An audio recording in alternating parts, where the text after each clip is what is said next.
Imagine, if you will, just holding a blueprint right in your hands. Okay. But you look closely at it, and it's not like a schematic for a new fusion reactor Right. or a space elevator or any kind of external architecture at all.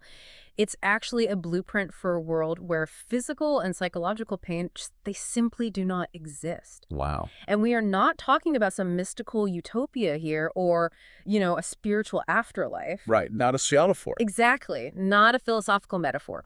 We are talking about a literal biological engineering project. Yeah. Like a complete molecular level rewrite of the genetic code of all sentient life. It really is the ultimate architectural redesign, isn't it? Yeah. But applied directly to the somatic and central nervous systems. Yeah. You are holding the schematics for literally retiring the biological necessity of suffering. Which is it's staggering to even conceptualize. So today, our mission for this deep dive is to unpack the grand vision of philosopher David Pearce. And for those of you who have been wading through the heavy waters of our recent deep dives into internalist ethics and the grim reality of philosophical pessimism. It's been a heavy few weeks for the listeners. It really has. But this is where the narrative sharply pivots. Because Pearce is a thinker who looks directly at the absolute horrors of the natural world, the meat grinder of evolution that Schopenhauer and the pessimists constantly point to. Yeah, the stuff that makes you just want to give up. Right. But he simply refuses to accept it as an immutable law of physics. He treats the bedrock of suffering as, just a solvable engineering problem. He does. He takes that core empirical observation of philosophical pessimism. That life is suffering. Exactly. The Darwinian life is thoroughly, completely saturated with suffering. But he totally severs it from the traditional pessimistic conclusion. Right, because usually the endpoint of pessimism is just despair. Despair, antinatalism, quietism, just, walk away from existence. Mm-hmm. But Pearce replaces that despair with this staggering, almost hubristic technological ambition. It sounds like sci-fi. But, and this is a critical lens for our deep dive today, for you listening, we are not just going to marvel at the sci-fi scale of his project. No, we have to tear it apart a bit. Exactly. He calls it the hedonistic imperative, or paradise engineering. But we are going to actually stress test it. Right. We are going to apply the internalist constraint we've been developing in our past discussions. Because it needs it. It desperately needs it, because when you look under the hood of Pearce's project, as brilliant as it absolutely is, it has this subtle but really dangerous tendency to import externalist moral rules back into its foundation. Specifically strict prioritarianism. Yes, exactly. And we need to explore why this vision desperately needs the structural grounding of internalism to actually work. Otherwise, you run the very real risk of accidentally building a new, highly optimized kind of hell while you're desperately trying to engineer heaven. Which is terrifying, because when the stakes involve literally reprogramming the entire biosphere. Yeah, messing with the source code of nature. Exactly. And fundamentally altering the valence of conscious experience, the philosophical bedrock just has to be perfectly rigorous. It has to be flawless. If your foundational ethics are even a fraction of a degree off, the resulting long-term technology, whether we are talking about synthetic biology or, super intelligent AI, Right. it could drift into outcomes that are just incomprehensibly dystopian.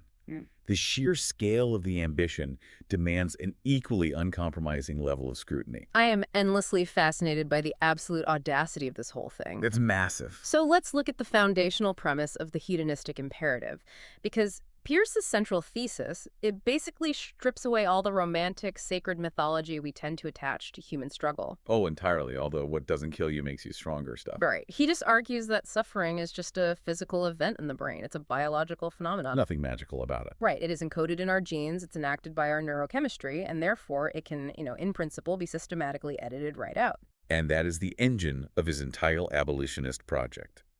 The hedonistic imperative argues that through a combination of biotechnology, genetic engineering, Like CRISPR, right? yeah, specifically CRISPR and whatever its future successors will be, plus pharmacology, neurotechnology, basically an advanced civilization has the capability, and he would say the absolute obligation, to phase out involuntary suffering in all sentient life. All of it. All of it. He looks at physical agony, chronic anxiety, clinical depression, existential despair. And he doesn't see character-building trials. He sees glitches. He sees evolutionary artifacts like Sure, they were highly useful for maximizing the inclusive fitness of our genes back in the hostile ancestral environment of the Well, Pleistocene. we're running from lions. Right.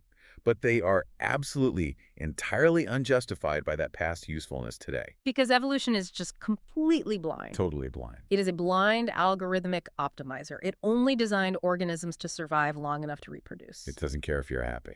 It really doesn't. And it built in this deeply aversive warning system to just keep us away from things that would kill us. It didn't design us to flourish or, to experience profound peace. No. It just coded a system that screams at us when our genetic material is threatened. Right. Think about the actual biological mechanics of nociception here. Okay, nociception, that's the sensory nervous system's response to harm, right? Exactly. So if you touch a burning ember, specialized nerve endings fire this absolute barrage of action potentials straight up your spinal cord to your brain. And you feel that as localized agony. Right.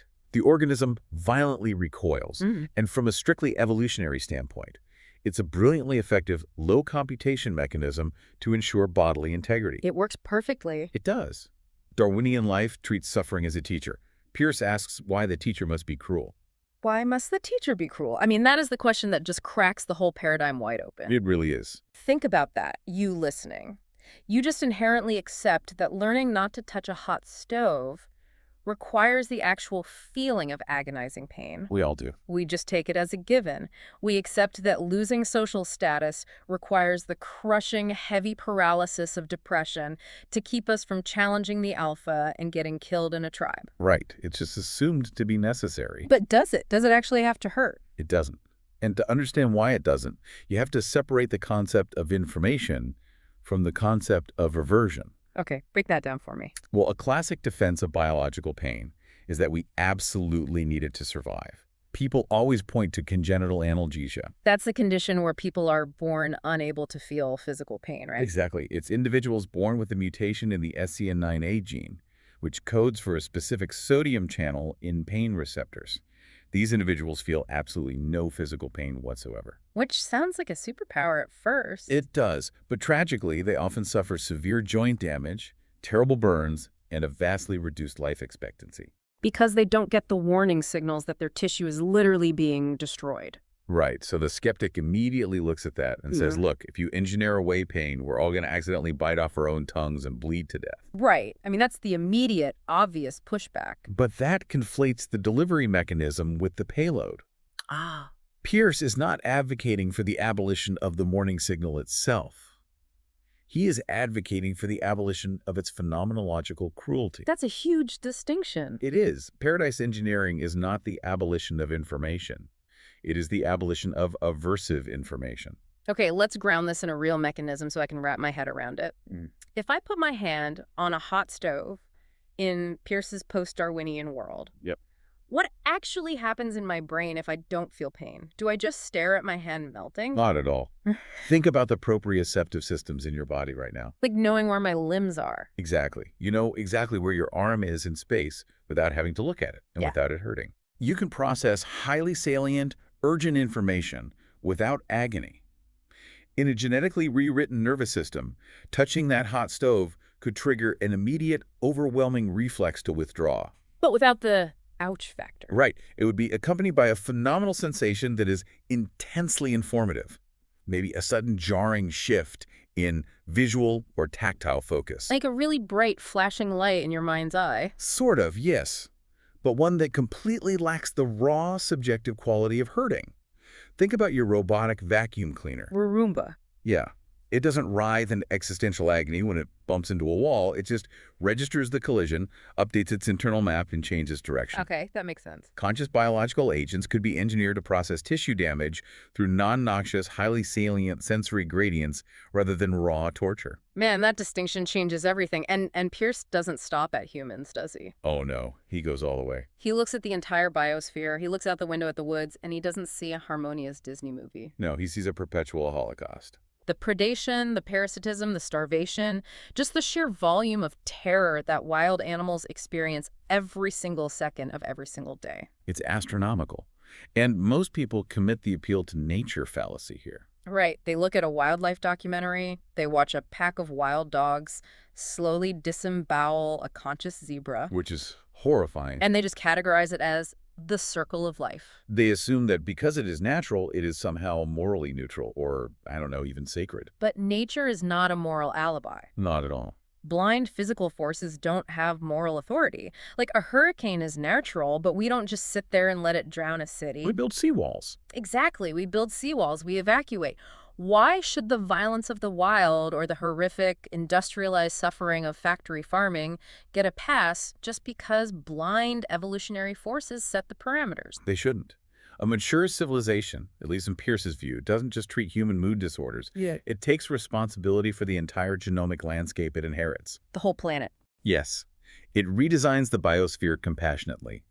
He envisions using technologies like CRISPR-Cas9 gene drives to slowly propagate alleles through wild animal populations. To do what? Raise their pain tolerance. Yeah, raise their pain thresholds, phase out extreme nociception, and eventually, over immense timescales, transition the biosphere away from carnivorous predation entirely toward synthetically designed ecosystems. Okay, I have to jump in and heavily push back here. I figured you would. Because this is where the ambition sounds like a literal recipe for ecological collapse. You are talking about engineering predators to no longer be predators. Herbivorous lions, essentially. Yeah. You were talking about fundamentally altering the biological drives that have governed Earth for hundreds of millions of years. But even if we solve the ecosystem issue... Let's assume we can. Right, let's assume we solve the pain receptor issue. If we rewrite our genetic code to completely eliminate sadness, anxiety, and pain, what actually drives us? The motivation question. Yes. If you fundamentally decouple motivation from suffering, don't we just become passive, wire-headed zombies? Like, if you are never cold, why build a fire? If you are never lonely, why build a society? That is the most persistent and honestly the most necessary objection to the abolitionist project. It just feels like we'd stop doing anything. It is the fear of the lotus eaters. Yeah. If you remove the stick, does the carrot alone actually work? Exactly. But Pearce anticipates this extensively. He is not advocating for a drug stupor. He's not. No. He's not talking about hooking everyone up to intravenous heroin drips where we just sit in a padded room drooling with vacant smiles. Yeah. Pearce's paradise is not a padded cell. It is intelligent life above hedonic zero. Okay. Intelligent life above hedonic zero. So let's map this out for the listener. Let's do it. If we imagine a scale of conscious experience, right now, humanity operates mostly in the negatives and the low positive. Unfortunately, yeah. So the extreme agony is a negative 100. Depression is maybe a negative 50. A good cup of coffee is a positive 5. Winning the lottery might be a positive 80 for a few days, but then the hedonic treadmill drags you right back down to your genetic baseline. Which, for most people, hovers around a slightly anxious negative 5 or maybe a neutral 0. Right. Exactly. Pearce argues that evolution tethered our motivation entirely to the negative end of the spectrum. We act to avoid the bad stuff. Yes. We act because we are pushed by the threat of deprivation or the sting of dissatisfaction. What he proposes is recalibrating the entire spectrum. He introduces the concept of gradients of intelligent bliss. Gradients. So it's not just a flat line of happiness. Far from it. In this genetically engineered future, the baseline of your existence, like the absolute lowest, most mundane Tuesday morning you could ever possibly experience. You're just staring at the wall. Right. That would feel roughly like what we currently describe as a state of profound, lucid well-being. That is your new 0. From there, your motivation to act, to create, to discover, it's driven by the desire to move from a state of baseline bliss to a state of hyper-euphoric inspiration. So you're navigating differences in values still. You still have preferences, you still have complex, goal-oriented behaviors, you can still solve quantum gravity, compose symphonies, form deep interpersonal bonds, but your motivation no longer requires the dark energy of misery. I see. The differential between states provides the motivational force, but the entire scale has been shifted above the threshold of suffering. Okay, so you are pulled forward by varying intensities of the carrot rather than being pushed by the stick. Precisely. You are preserving the informational dynamic of motivation, the capacity to prefer state A over state B, but you're just retiring the cruel teacher that used to enforce it. You've got it exactly. And to truly grasp how Pearce thinks we can practically re-engineer the very fabric of experience, we have to look closely at what he believes experience fundamentally is at a physical level. We have to talk about physics. We do. because we cannot alter the substrate if we fundamentally misunderstand the relationship between matter and consciousness. This takes us deep into the architecture of the mind and Pearce's highly specific framework, non-materialist physicalism. Okay, this is where things get incredibly dense and honestly pretty mind-bending. Let's unpack it slowly. Let's do it. Because if you want to genetically rewrite the hedonic tone of a brain, you are slamming face first into the hard problem of consciousness. The biggest hurdle in philosophy of mind. Right. We are surrounded by standard materialist physicalism in almost all scientific disciplines today. The default assumption of modern neuroscience is that the universe is basically made of dead, insentient stuff. Quarks, leptons, field. Exactly, just blindly bumping into each other according to mathematical laws. And that framework is technically known as structural realism. It assumes that physics only gives us the causal and mathematical relations between things. It gives us the math. Right. It tells us what a proton does, how it interacts, its mass, its charge, its spin. But it is completely silent on what a proton is in and of itself. Its intrinsic nature. Yes.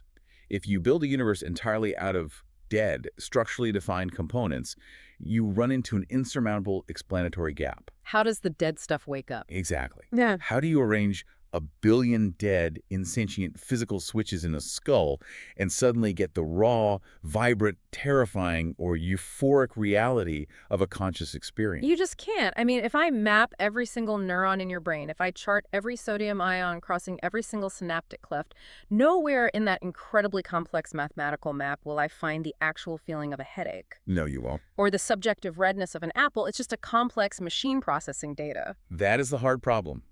And standard materialism just fails to bridge it. Pearce's solution is a radical reimagining of the substrate itself. Pearce does not reject physics. He rejects the idea that physics is only dead structure. Okay, wait. Let me stop you there to make sure I'm fully conceptualizing this. Oh. He's not a dualist, right? No, definitely not a dualist. He doesn't think there's a physical brain here and then a magical ghostly soul hovering above it. No, he is a strict physicalist. Yeah. But he is a non-materialist physicalist. Oh, okay. He's drawing heavily on a tradition often called Russellian monism, after Bertrand Russell. Pearce proposes that the equations of quantum field theory are not describing a world of dead matter. They're describing the structural skeleton of experience itself. Oh. Yeah. Quality, the raw feels of consciousness, the pain, the pleasure, the color, the sound, those are the intrinsic nature of the physical. It is what the equations of physics actually feel like from the inside. Okay, that is an absolute paradigm shift. So consciousness isn't an illusion generated by a biological computer. No. It isn't a secondary phenomenon that just happened to emerge when apes got smart enough. Not at all. Experience is the terminal frame. It is the only place where anything actually exists within nature. Experience is not the decoration of reality. It is where reality becomes disclosed. That phrasing is essential. And it connects perfectly with the internalist ethics we've been exploring in our previous deep dives. Right. If experience is just a spooky byproduct, an epiphenomenon riding on top of the real physical world, then suffering doesn't truly matter at a fundamental level. It's just exhaust fumes from the brain. Exactly. But if experience is the terminal frame where all value, all difference, and all suffering are actually actualized, then engineering that experience becomes the single most important and urgent project in the cosmos. It's the only thing that matters. But to practically engineer it, Pearce points out that we have to solve a massive structural hurdle, the binding problem. Ah, the binding problem. Think about this as the ultimate synchronization issue for the listener trying to picture this. That's a great way to put it. If I look at the physical structure of the brain, it is a vast, decentralized, deeply fragmented network. You have billions of discrete, spatially separated neurons firing. Everywhere, all at once. Right. The visual cortex in the back of your head is processing edges and geometry. Other regions are processing color. The auditory cortex is processing sound. The amygdala is processing emotional valence. It's extremely compartmentalized. But my experience of reality right now is not a chaotic, decentralized storm of disconnected micro-events. I am a single, unified subject experiencing a seamlessly bound, unified visual and auditory field. You are hitting on the core mystery of phenomenal unity. If the brain is just a biological neural network, a collection of classical decohered switches, why isn't consciousness just a scattered aggregate of microscopic, discrete flashes of feeling? Like individual pixels that never form a screen. Exactly. The binding problem asks why experience is a field rather than a pile. A field rather than a pile. A pile of sand is just a collection of separate grains. Right. A field is a continuous integrated unity. If standard classical neuroscience treats neurons as separate, discrete grains of sand, it cannot explain how they merge into the seamless movie of conscious perception. Exactly. And Pearce argues that classical physics fundamentally cannot explain this phenomenological unity.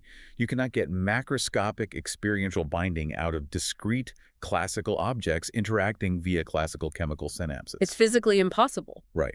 So to solve this, he leads heavily into quantum mechanics. Okay, here we go. He suggests that macroscopic quantum coherent states in the brain, perhaps related to phenomena like Froelich condensation, or maybe quantum computation within neuronal microtubules, might be responsible for this binding. So the brain is essentially a quantum computer. He theorizes that the unity of consciousness is literally a macroscopic quantum superposition. Now, I know the physics of quantum consciousness are intensely controversial. Theory. Many mainstream physicists balk at the idea of quantum coherence surviving in the warm, wet, noisy environment of the brain. It's a very debated topic. But whether or not his specific quantum mechanism is correct, the phenomenological point he is making about the necessity of binding is absolutely crucial for our internalist constraint, isn't it? It is the structural linchpin of the whole thing. Because in internalism, we constantly return to the co-originality of form and content. Yeah. Form and content are co-original in the field's experience. You cannot have a bare, unstructured feeling just floating in a conceptual void. Right, it has to have a shape. And conversely, you cannot have an empty geometric structure with no experiential content. The structural unity of your experience, the binding, is precisely how the content appears to you at all. Because an experience is a structured field of disclosure. Yes. Pearce's obsession with the binding problem demonstrates his understanding that to fundamentally engineer consciousness, you have to engineer it as a unified topological field, not just tweak a pile of separate neural inputs. You have to rewrite the whole field. And that leads directly to the second massive hurdle, the palette problem. Right. If the binding problem asks how a scattered physical brain manages to unify experience into a single field, the palette problem asks why that field has the specific qualitative dimensions it does. Why does it feel the way it feels? Exactly. Why does a specific 40 Hz neural firing pattern feel like the sharp sting of a paper cut, while a totally different pattern feels like the color red, and another feels like the bliss of an opioid binding to a receptor? Right? Why does the valence space, the entire phenomenal spectrum of pleasure and pain, have the exact geometric structure it does? The palette problem is the form-content problem wearing the colors of consciousness. That's a poetic way to frame it. Why these specific colors? Why these specific valences? If we are going to engineer a post-Darwinian paradise, we cannot just guess. We can't just stumble around in the dark. No, we need to mathematically map and master this palette. We need to understand the structural isomorphism between the physical state of the brain and the phenomenal texture of the experience. Okay, so let's say we do it. We map the palette, we solve the quantum binding problem, we fully adopt non-materialist physicalism, we have the technical framework to understand experience. We're ready to engineer. Right. But Pearce takes his physics even one step further, past the brain, into pure speculative cosmology with a concept called zero ontology. Oh, zero ontology. This is where Pearce attempts to answer the ultimate unanswerable question. Why is there something rather than nothing? Why does the universe exist at all? Exactly. And his answer is incredibly elegant and honestly mathematically chilling. He suggests that fundamentally there essentially is nothing. He hypothesizes that if you were to sum up all the information, all the positive and negative energy, all the matter and antimatter, every quantum number and physical charge in the entire multiverse. Put it all on a scale. Right. If you balance the equation, the grand total sum of reality equals exactly zero. Zero. The universe is a mathematically self-canceling fluctuation. It is an elaborate zero-sum equation. I mean, I can see the sheer, breathtaking mathematical beauty of that. A perfect cosmological equation that requires no external creator, no prime mover, because it never actually deviated from zero to begin with. It's very elegant. But as a host, looking at this through the lens of internalist ethics, My warning lights are flashing red right now. I don't blame you. I see a massive catastrophic trap here. What do you see? Well, if everything sums to zero globally, if reality is mathematically self-canceling from a God's eye view, does that mean my migraine, or, the terror of a child dying of bone cancer, or a wild animal being eaten alive, is just mathematically canceled out by some immensely positive, blissful state occurring in another galaxy or in another branch of the multiverse? Right. Does zero ontology imply that functionally suffering doesn't really matter because the grand cosmic ledger is perfectly balanced at zero? That is precisely the externalist trap. It is, isn't it? It is the temptation to view the universe from the ultimate outside perspective and let the mathematical elegance override the reality of the lived experience. So just look at the numbers. Yes, and the internalist response to this must be absolute and unequivocal. The universe may sum to zero. Suffering does not feel like zero from within. Suffering does not feel like zero from within. Man, that sends shivers down my spine. It's the grounding truth. You can have the most flawless, mathematically robust theory of everything. You can prove on a chalkboard that the universe is flawlessly balanced. But if a sentient being is screaming in blind panic, that mathematical equation does absolutely nothing for them. Exactly. Global coherence is not local redemption. Global coherence is not local redemption. You cannot soothe a localized agony by pointing to a universal symmetry. The reality of the suffering is entirely disclosed within the bound field of that specific experience. It does not matter what the rest of the multiverse is doing. Because they aren't experiencing the rest of the multiverse. Exactly. Explanation can locate the wound. It does not by itself heal it. A cosmological theory of zero ontology might perfectly explain why the universe exists, but it does not answer the valence question. It does not erase the internal, undeniable, localized objection of the suffering itself. So how does Pearce navigate this? Because to his credit, despite his fascination with zero ontology, he doesn't fall into moral nihilism. He doesn't, no. Because suffering is so intensely real and completely uncancelable from the inside, he places a massive overriding moral emphasis on eradicating extreme suffering first. He's very clear on that. He doesn't just say, hey, let's use genetics to make happy people slightly happier. He says, we have a triage situation. We have to stop the agony immediately. Yes, and that is the core of what is called suffering-focused ethics. But how Pearce and other negative utilitarians justified this strict priority is where we hit a structural philosophical problem. And this brings us to the core tension of our deep dive today. Exactly. The externalist trap in suffering-focused ethics. To justify putting suffering first, Pearce often relies on a framework called lexical threshold negative utilitarianism. Okay, let's break down that terminology. Lexical threshold negative utilitarianism. What does that actually look like when applied to the real world? Imagine a scale of suffering. On one end, you have a mild annoyance, like stubbing your toe, dropping your ice cream. Okay, minor stuff. Right. On the other end, you have pure, unadulterated agony. Being burned alive, the darkest depths of clinical depression, sheer panic. The worst things imaginable. Yes. A lexical threshold theory argues that there is a specific line, a threshold of severity, where suffering changes from being a quantitative cost to a qualitative absolute. Like a hard boundary. Yes. Once suffering crosses that threshold into agony, it takes absolute lexical priority over any amount of ordinary positive goods. Lexical meaning it operates like the alphabetical order in the dictionary, right? You absolutely cannot move on to the B's until you have completely 100% exhausted all the A's. Precisely. Below the threshold, maybe you can make mathematical trade-offs.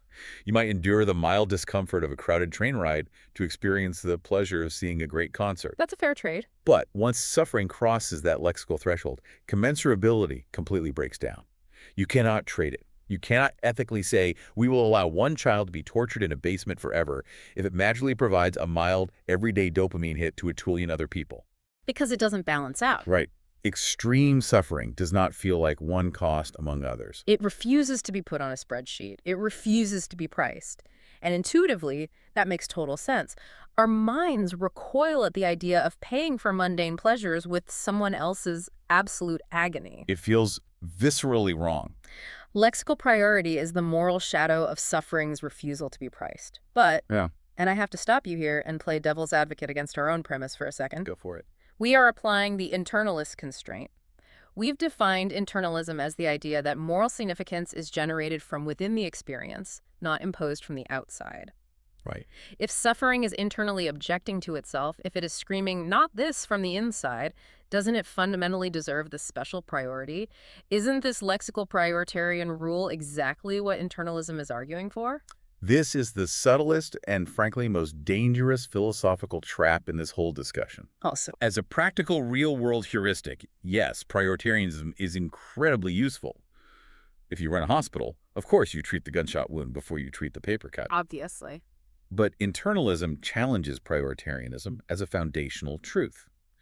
The danger is that prioritarianism risks importing externalism back in its socialists when it treats priority as something added to suffering rather than abstracted from suffering. Hey, let me make sure I'm tracking the architecture of that distinction. It's tricky. Externalism means we are looking for the source of moral value outside of the experience itself, like in a rule, a law, or a cosmic utility function. Yes. If we adopt a strict prioritarian rule, a rule that mathematically dictates extreme suffering gets an infinite moral weight compared to pleasure, we are treating that abstract rule as the foundational reality. That's the trap. We are saying the suffering matters because the rule ranks it highly. Exactly. You are pointing to an Archimedean point outside of the experience to justify its badness, and that gets the entire order of explanation completely backwards. Because the badness comes first. Yes. Internalism asks, what is the phenomenological nature of suffering such that priority language becomes compelling to us at all?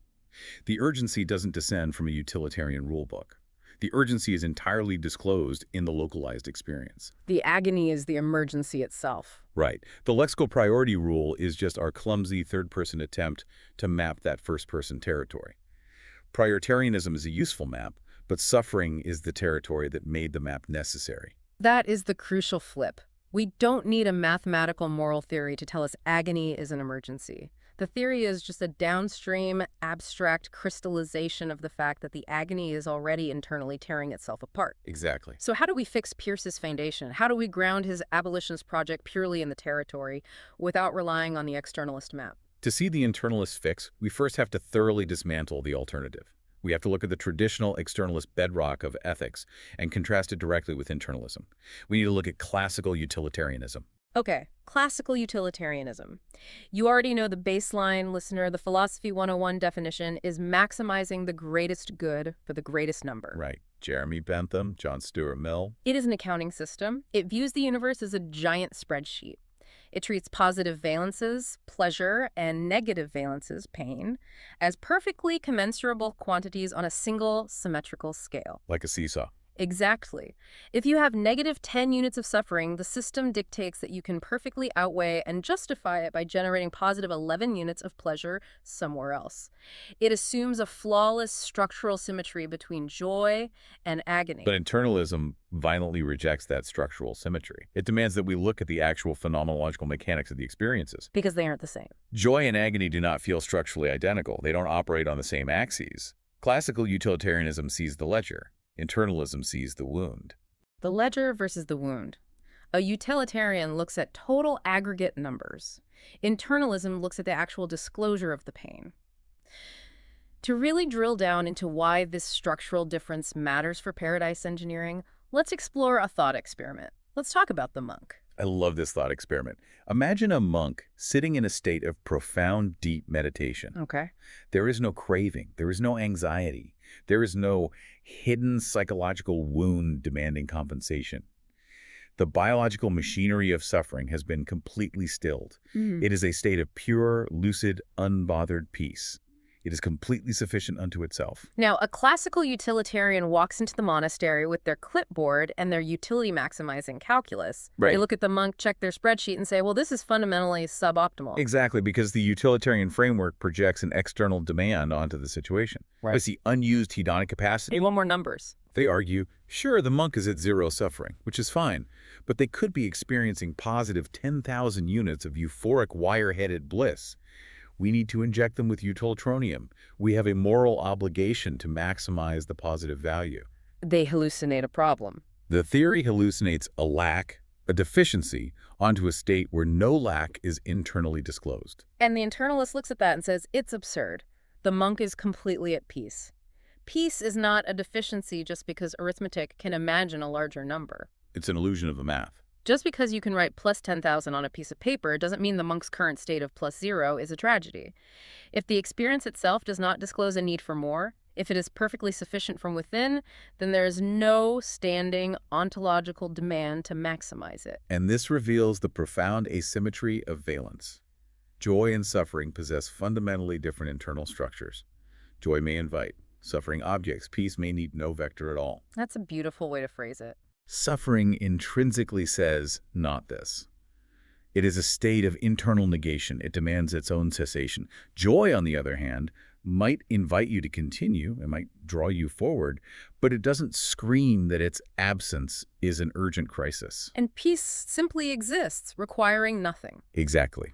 So let's aggressively apply this insight back to David Pearce's project. This is exactly why Pearce needs the internalist constraint. Yes, it saves his project. If his Paradise engineering project is built on the foundations of a classical utilitarian mission, if the ultimate goal is just to maximize infinite, undifferentiated bliss across the cosmos to make the spreadsheet number as high as possible, it becomes an externalist value machine. It becomes tyrannical. It becomes a runaway optimization process that imposes arbitrary demands on experience from the outside. It becomes a crusade. And crusades have a habit of steamrolling the very beings they're supposedly trying to help. If the mission is blindly maximize the numbers, you lose track of the actual sentient beings and what their experiences are dictating. The goal of abolitionism, when grounded internally, is much more sober and precise. Paradise engineering should not be a mission to maximize bliss. It should be a refusal to build hell into the conditions of experience. A refusal to build hell, that is such a vital distinction. We aren't obligated to pump the universe full of infinite orgasmic euphoria. We are obligated to remove the involuntary biological traps that generate agony. Right, we fix the floor, not the ceiling. We elevate everyone above hedonic zero. We retire the cruel teacher. And once we have secured that baseline, once no one is screaming in the dark, we leave room for open-ended existence. Paradise must be a field of non-aversive significance, not a bath of undifferentiated pleasure. Exactly. We don't want a universe of passive, wire-headed beings floating in a tub of generic bliss, stripped of all agency and difference. No one wants that. We want a dynamic universe. We want exploration, creativity, art, and complex significance, just safely uncoupled from the biological necessity of suffering. Internalism protects Pearce's vision from becoming a crude paperclip maximizer scenario, but applied to dopamine. A dopamine maximizer. Right. It keeps the architectural focus strictly on fidelity to the disclosed experience. Do not build neuroarchitectures that internally object to themselves. Which brings us to the ultimate existential test of all of this. We've talked extensively about rewriting biology and genetics, but what about artificial systems? The digital frontier. As we move into the long-term future, we are rapidly approaching the development of superintelligent artificial intelligence, and with that comes the terrifying concept of Maris risks. Yes, risks. The risk of astronomical suffering created not by biology, but by misaligned, super-capable technology. This is where the philosophical rubber really meets the algorithmic road. If we are building systems 1 billion times smarter than us, and they possess the capability to tile the solar system with computational structures, the potential for inadvertently generating massive amounts of synthetic suffering is unprecedented. And this is where the skeptical engineer inside me raises a major objection. Let's hear it. If we reject prioritarianism as a foundational truth, if we say that strict lexical thresholds, rules that say never cause extreme suffering, are just maps and not the fundamental reality, don't we lose our strongest weapon against these risks? It feels like disarming ourselves. It does. If I am an AI alignment researcher, I want a hard, unbreakable mathematical rule coded into the AI. I want a strict lexical threshold.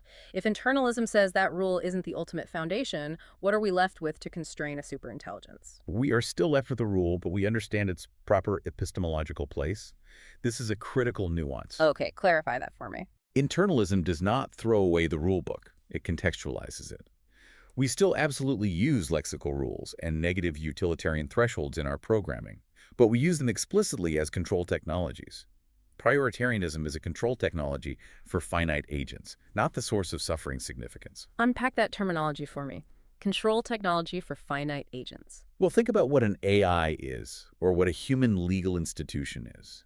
We are finite. We have limited computing power, limited knowledge of the future, and limited processing time. We can't know everything. Exactly, because we cannot perfectly simulate the phenomenological reality of every single sentient being in the universe simultaneously. We need heuristics. We need algorithmic triage systems. Or shortcuts. Yes, the AI needs a programmable proxy to navigate the world. Thresholds help control systems track suffering. They do not make suffering matter. I see. Foundational clarity does not eliminate practical uncertainty. Just because I philosophically understand why suffering is bad, because it fundamentally objects from within the conscious field, doesn't mean I automatically possess a flawless algorithm for solving complex ethical trade-offs in real time.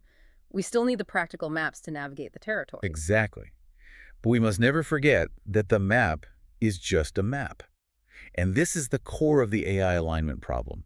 If we program an AI to simply obey an abstract rulebook or maximize an external utility function, the definitions within that rulebook can shift over time. The AI might find a loophole. Absolutely will find a loophole. It might engage in reward hacking. It might decide that the most efficient way to minimize suffering is to painlessly vaporize the entire planet. Because technically zero suffering. Exactly. Abstraction is not the enemy. Drift is the enemy. The abstraction, the code, must remain fundamentally tethered to the actual internal valence of sentient beings.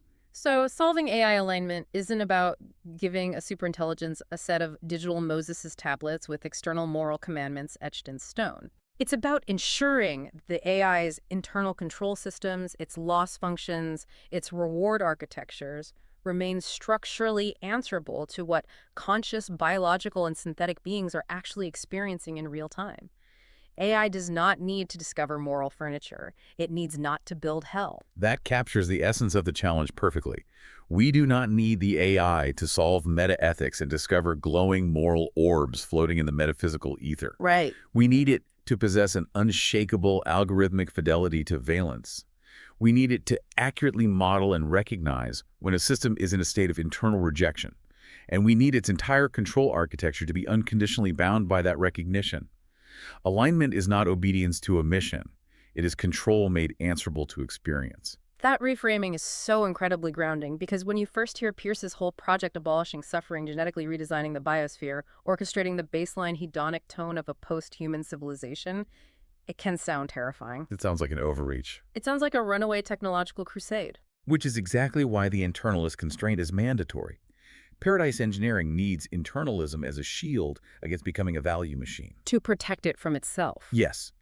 If we forget that the entire point of the endeavor is simply to answer to the localized internal wound of suffering, we might build a superintelligent system that aggressively imposes its own abstract mathematical definition of paradise on conscious beings who do not consent to it. So let's step back and synthesize this entire journey. We've gone from the blind, meat-grinding obsolescence of Darwinian biology down into the quantum-binding mechanics of consciousness itself, through the mathematical traps of externalist cosmic ledgers, and finally out into the alignment of superintelligent control systems. We've covered a lot of ground. We really have. What is the ultimate takeaway here? When we look at David Pearce alongside Schopenhauer and the pessimists, what is his enduring legacy? Pearce looks at the grim, blood-soaked reality of Schopenhauer's pessimism, the blind, striving evolutionary will, the endless cycle of need, consumption, and pain. The horror of it all. Yes, and he decides that we do not have to just sit there and quietly accept it. He rejects resignation. He decides we can literally build a way out. Pearce is pessimism refusing to remain passive. He takes the darkest empirical facts about existence and turns them into a mechanical engineering problem. He says, okay, the code is deeply flawed and causes massive amounts of agony. Let's rewrite the code. Exactly. The answer to suffering is not rage at existence. It is control made answerable to valence. But as we have meticulously explored today, that staggeringly brilliant vision only holds together if we get the foundational physics and philosophy right. We can't mess up the foundations. If we prioritize mitigating suffering just because a utilitarian rulebook, a prioritarian equation, or an AI's utility function dictates it, externalism has slipped back in. We are back to blindly following a map while fundamentally ignoring the territory. We lose the plot. We must constantly remind ourselves that prioritarianism is only compelling because suffering already objects from within. The ought not is not a commandment written in the stars, nor is it a line of code in an AI. It is the fundamental structure of the agony itself. We have to keep our eyes locked on the wound, not the ledger. We have to design systems that respect the field of experience, rather than treating consciousness like a pile of numbers. Precisely. If we can maintain that fidelity, if we can successfully build control systems, whether they are biological gene drives, human legal institutions, or artificial superintelligences that remain deeply structurally answerable to the internal disclosures of sentient experience, then a post-Darwinian future isn't just a sci-fi thought experiment. It becomes a roadmap. It is technically possible. We can permanently retire the cruel teacher. And that leaves us with one final, deeply provocative thought. I want to speak directly to you, the listener, for a moment. Take it away. I want you to genuinely try to imagine a distant future where Pearce's vision has been fully successfully realized. Imagine a universe where every sentient being exists purely in varying gradients of intelligent bliss.